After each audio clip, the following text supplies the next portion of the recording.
क्या बीजेपी ने समाजवादी पार्टी से बगावत करने वाली पूजा पाल को सम्मान दिया है या फिर ये बड़ी जिम्मेदारी के नाम पर उनका राजनीतिक भविष्य सीमित कर दिया गया है? क्या प्रदेश उपाध्यक्ष का पद वास्तव में प्रमोशन है या फिर विधानसभा चुनाव से दूरी का संकेत? यही सवाल आज उत्तर प्रदेश की राजनीति में सबसे ज्यादा चर्चा का विषय बना हुआ है। दोस्तों, समाजवादी पार्टी से बगावत करने वाली विधायक पूजा पाल को भारतीय जनता पार्टी ने उत्तर प्रदेश का प्रदेश उपाध्यक्ष बना दिया। पार्टी के कार्यकर्ताओं के लिए संगठनात्मक विस्तार का फैसला हो सकता है, लेकिन राजनीतिक नजरिए से देखें तो इसके कई मायने निकाले जा रहे हैं। एक तरफ बीजेपी के हजारों पुराने कार्यकर्ता वर्षों तक पार्टी का झंडा उठाते हैं, चुनाव लड़ते हैं, संगठन के लिए मेहनत करते हैं, लेकिन कई बार मंडल या जिला स्तर से आगे नहीं बढ़ पाते।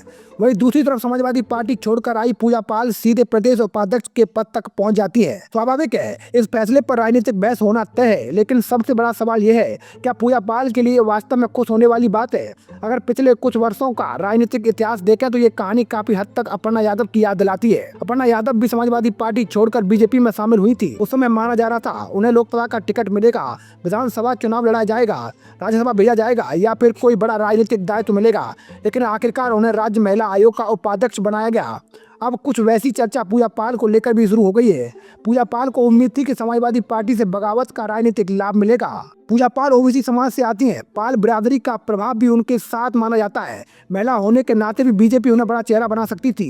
राजनीतिक गलियारों में ये चर्चा थी कि उन्हें योगी सरकार में मंत्री बनाया जा सकता है। अगर मंत्री बनती तो अपने क्षेत्र में विकास कार्य कराती, संगठन और जनता दोनों के बीच मजबूत पकड़ बनाती और 2027 के विधानसभा चुनाव से पहले अपनी स्थिति और ज्यादा मजबूत कर लेती। लेकिन ऐसा नहीं हुआ। उन्हें सरकार में मंत्री नहीं बनाया गया। सिर्फ पूजा पाल ही नहीं, समाजवादी पार्टी से बगावत करने वाले कई बड़े नेताओं को भी मंत्री पद नहीं मिला। मनोज पांडे जरूर मंत्री बने, लेकिन बाकी अधिकांश नेताओं को सरकार में जगह नहीं मिली। अब पूजा पाल को संगठन में प्रदेश उपाध्यक्ष की जिम्मेदारी देकर बीजेपी ने एक अलग संदेश दिया है। यहीं से राजनीतिक समीकरण बदलते दिखाई देते हैं। बीजेपी की लंबे समय से एक नीति रही है कि एक व्यक्ति एक पद, यानी अगर कोई संगठन में बड़ा पद संभाल रहा है तो सामान्य परिस्थितियों में उसे चुनाव लड़ने से पहले वो पद छोड़ना पड़ सकता है। ऐसे में अगर पूजा पाल भविष्य में विधानसभा चुनाव लड़ना चाहेंगी तो उन्हें प्रदेश उपाध्यक्ष का पद छोड़ना पड़ सकता है। यही वजह है कि राजनीतिक विश्लेषक सवाल उठा रहे हैं, अगर बीजेपी का इरादा उन्हें अगले विधानसभा चुनाव में उम्मीदवार बनाने का होता तो क्या उन्हें संगठन में प्रदेश उपाध्यक्ष बनाया जाता या फिर सरकार में मंत्री बनाकर क्षेत्रीय राजनीति में मजबूत किया जाता? याद कीजिए, पूजा पाल ने फरवरी 2023 में राज्यसभा चुनाव के दौरान समाजवादी पार्टी से बगावत की थी। उस समय से लेकर अब तक करीब 3 साल का समय गुजर चुका है।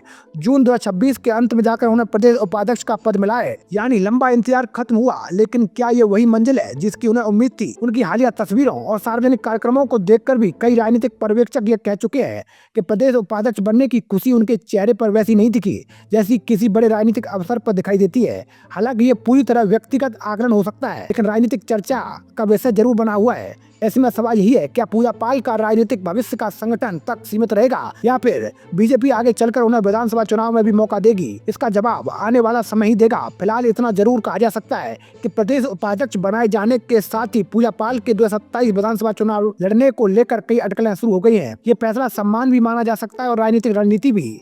अब देखना होगा बीजेपी इस जिम्मेदारी को आगे कैसे और किस दिशा में ले जाती है और पूजा पाल की अगली राजनीतिक भूमिका क्या होती है। आपको क्या लगता है, क्या प्रदेश उपाध्यक्ष बनाया जाना पूजा पाल के लिए राजनीतिक तरक्की है या फिर मंत्री बनने और विधानसभा चुनाव की संभावनाओं पर विराम लगने वाला फैसला है? अपनी राय हमें कमेंट बॉक्स में जरूर बताइए। भारत टाइम्स न्यूज को लाइक, शेयर और सब्सक्राइब करना न भूलें। जय हिंद।